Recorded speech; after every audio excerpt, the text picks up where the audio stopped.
Hey guys, so it's been a while since I posted anything, and I've had a few people ask me to, and I started brewing a while back, and so people were asking me to do some of that. So I've got one going on today. It's a boring process to watch, so I thought I'd fill you in on some of the details.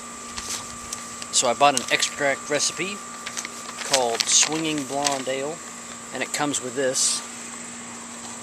Just a sheet of paper, generic instructions, tells you what your ingredients should be, and there's where you can get them. So anyways, this is one.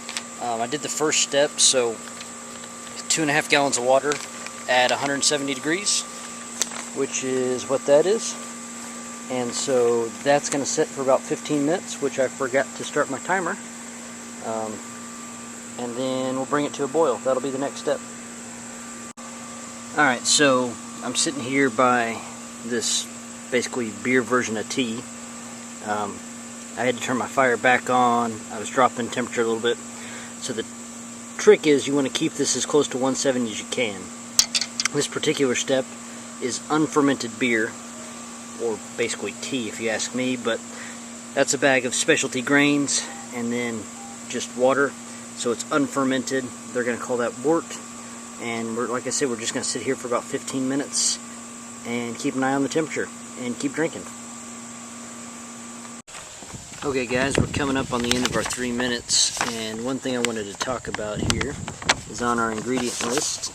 Hopefully you can see that and it's not too fuzzy. The first thing we're going to do is we're going to add this DME. This caramel and whatever here is already in our specialty grain bag.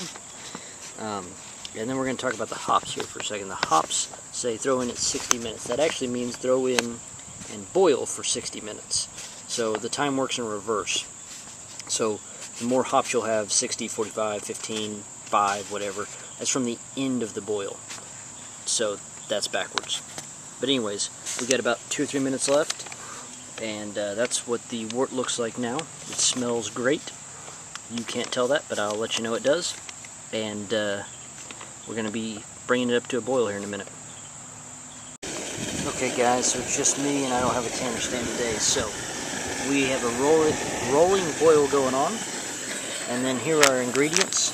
The dry malt extract, DME, from our list, 3 pounds of DME, and then hops that go in at 60 minutes. So I'm going to throw both of those in. It's going to try to foam up and try to boil over. I'll have to stir, shut off the heat, and fight all sorts of stuff. So we're going to throw that in, and then it's going to do this for an hour. So, not an exciting process to watch. I'll bring you back to the next steps. Here's what I was talking about with the foam, in case you want to know what hops kind of look like.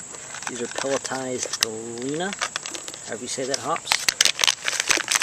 Take those up, throw them in, and I need to stir, so I got to go. Alright guys, now's when things get really smelly. Ooh, about to boil over again. So we got the hops in there and that dry malt extract, and we're boiling. We got 60 minutes of this. This foaming should stop shortly, but alright, I gotta go. There we go. Nice and calm. That's what it should look like. And it smells great. We got hops going. That's what all this is residue from the hops up here. We got 3 more pounds of DME to add at the very end, and then chill it off and let it set for a week.